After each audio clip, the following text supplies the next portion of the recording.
Good morning बच्चों। कल हमने मैथ्स की एक्सरसाइज 3.1 कंप्लीट की और उसके सारे क्वेश्चन हमने डिस्कशन कर लिए थे। उसके आगे हम लोग आज डिस्कशन करेंगे कि किसी वृत्त पर, किसी एक सर्कल पर उसमें कोई एक पॉइंट लिया जाए तो उसके निर्देशांक क्या होंगे। जनरली हम लोग एक सर्कल लेते हैं कोई,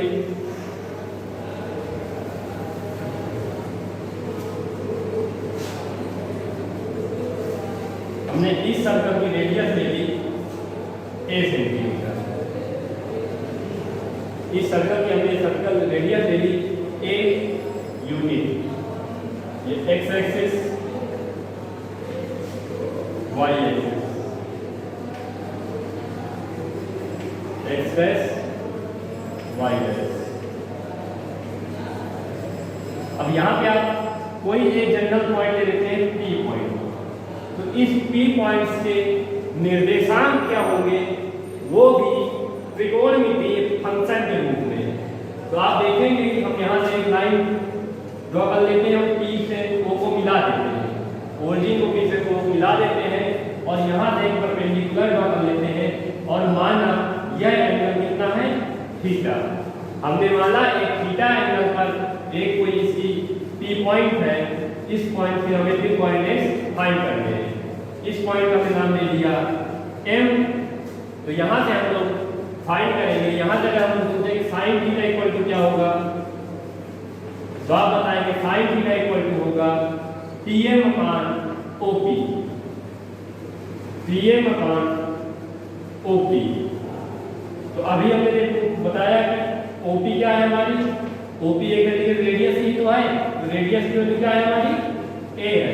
तो PM अपान a, तो PM इक्वल टू हो जाएगा यहाँ से a sin theta, a sin theta. ऐसे हम लोग अगर cos थीटा पूछे तो आप cos थीटा इक्वल टू बता देंगे कि cos theta equal to OM upon OP, OM upon OP।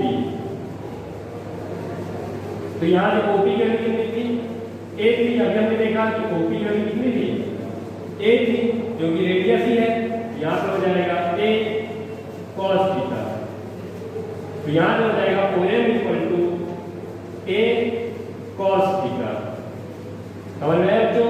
तो अगर मैं इसके कोऑर्डिनेट्स पूछूं कि यहाँ पे p के कोऑर्डिनेट्स क्या होंगे, तो आप हमको बताएंगे कि p के कोऑर्डिनेट्स क्या होंगे कि x एक्सिस पर चली गई डिस्टेंस कितनी, OM, y एक्सिस पर चली गई डिस्टेंस कितनी, MT या PM। ये इस पॉइंट के कोऑर्डिनेट्स होंगे। तो इसको अगर हम यहाँ वैल्यू पुट कर दें PM की और OM की, तो आप बताएंगे इसके जो कोऑर्डिनेट्स आएंगे P पॉइंट के, तो OM इक्वल टू है हमारा a cos theta, PM equal to है a sin थीटा। तो किसी भी सर्कल पर उसमें अगर कोई पॉइंट है तो उसके जनरल कोऑर्डिनेट ट्रिग्नोमेट्रिक फॉर्मेट में क्या आते हैं, a cos theta, a sin theta. अब हम लोग इससे कुछ वैल्यूज को प्रूव करेंगे, देखेंगे क्या है।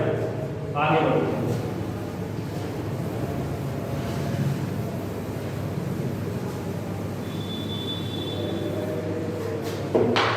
अब यहां पे देखते हैं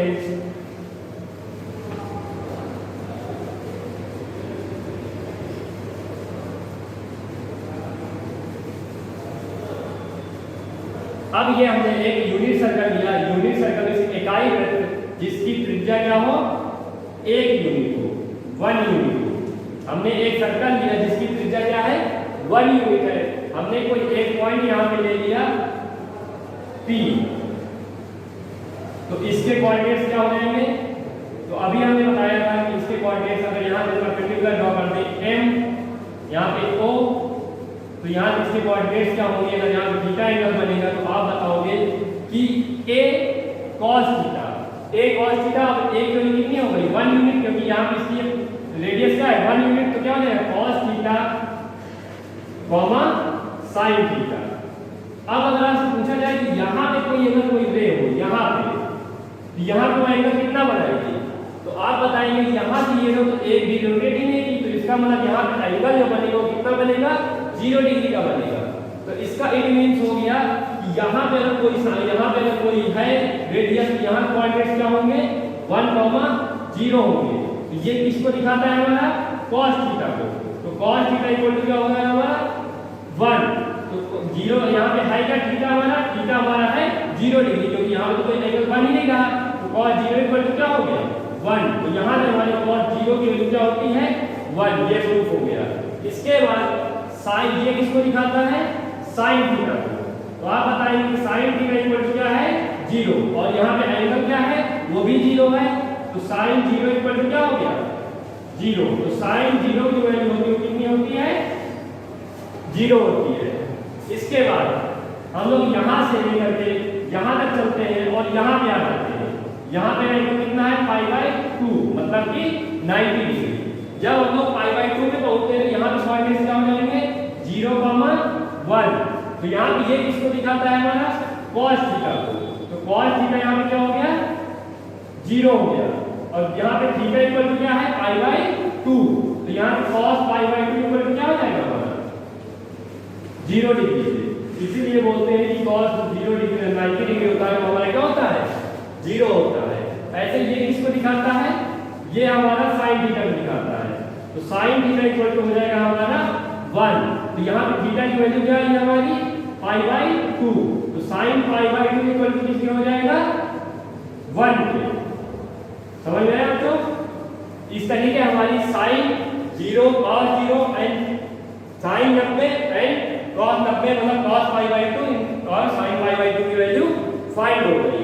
इसके बाद हम लोग आते हैं 45 डिग्री पे कि 45 डिग्री पे sin और cos की वैल्यू क्या होगी।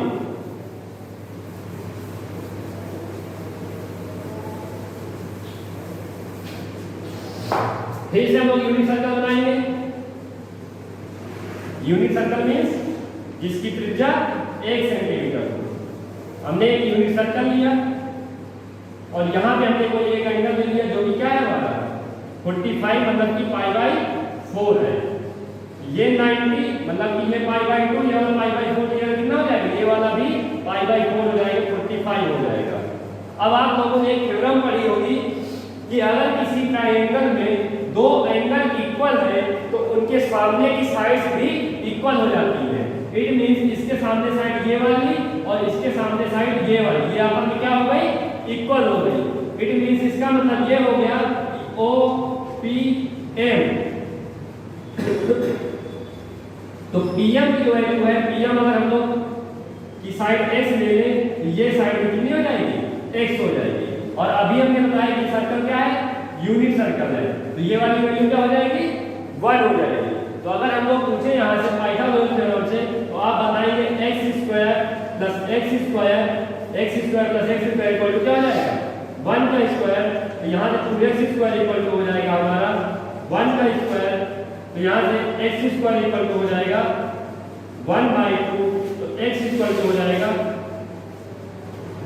प्लस माइनस का 1/2।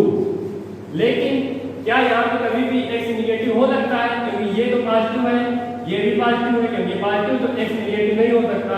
इसलिए x इक्वल टू क्या हो जाएगा 1/2 और -1/2 को क्या करेंगे यहाँ पे हम लोग इग्नोर करेंगे, क्योंकि थीटा क्या है फर्स्ट कोऑर्डिनेट में है। इसलिए क्या है ना यहाँ पे x एक्सिस निगेटिव हो सकती है, ना तो y एक्सिस, मतलब कि दोनों वैल्यू क्या होगी पॉजिटिव होगी। तो अगर अब आपसे पूछे कि sin π/4 क्या होगा, तो sin π/4 इक्वल टू आप बताओगे कि x/1 और x की वैल्यू क्या है हमारी, अभी हमने फाइंड किया x की वैल्यू जो है हमारी क्या है 1/√2 है। 1 क्या है √2 है। यहाँ पे जब इधर जाएगा तो √2 हो जाएगा। तो यहाँ पे x की वैल्यू क्या आ जाएगी 1/√2। तो आप यहाँ बताएंगे कि 1/√2 इक्वल टू 1, यहाँ क्या हो जाएगा 1/√2। इसलिए बोलते हैं कि जो sin π/4 होगा या sin 45 होगा वो क्या होगा 1/√2 होगा। समझ में आया बच्चों? इसके बाद आगे देखो cos π/4 क्या हो जाएगा,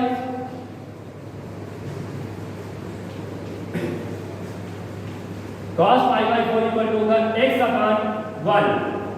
x अपान 1, x की वैल्यू क्या आई है 1 अपान रूट 2 आई है, 1 अपान रूट 2 बाई 1, तो इसकी वैल्यू क्या हो गई 1 अपान रूट 2 हो गई। तो cos पाई बाई 4 की वैल्यू क्या होती है 1 अपान रूट 2 होती है। समझ में आया बच्चों? इसको आप लोग घर में ट्राई करिएगा घर में, हम बात और जो इसके ट्रिग्नोमेट्रिक रेशियो बचे हैं वो आप घर में ट्राई करिएगा। हम आगे बढ़ते हैं। कल हमने एक क्वेश्चन आपको बनाया, क्वेश्चन नंबर 3 था, उसमें थोड़ी सी मिस्टेक हो गई थी, वहां पे 1 मिनट की जगह 60 मिनट लिख गया था, तो वहां पे 60 मिनट नहीं था, वहां पे 1 मिनट था। 1 मिनट में पहिया एंगल बना रहा था, वो कितना बना रहा था 360 डिग्री बना रहा था। तो यहाँ 60 सेकेंड इक्वल टू हो जाएगा 360 डिग्री, तो यहाँ 1 सेकेंड में जो एंगल बनेगा हमारा वो 360 बाई 60, यहाँ हो जाएगा 6 डिग्री। और इसको बाद में हम लोग चेंज कर लेंगे रेडियन में, क्योंकि हमने रेडियन पूछा था, तो 6 3 जा 18, तो पाई बाई कितना हो जाएगा 30 रेडियन। ठीक है, ये हमसे कल क्वेश्चन में थोड़ा सा ये मिस्टेक हो गई, यहाँ पे 1 मिनट की जगह 60 मिनट लिख जाएगा। ठीक है, इसको आप राइट कर लीजिएगा कल वाले क्वेश्चन में। Okay, thank you class. इसके आगे हम लोग कल डिस्कशन करेंगे। ओके।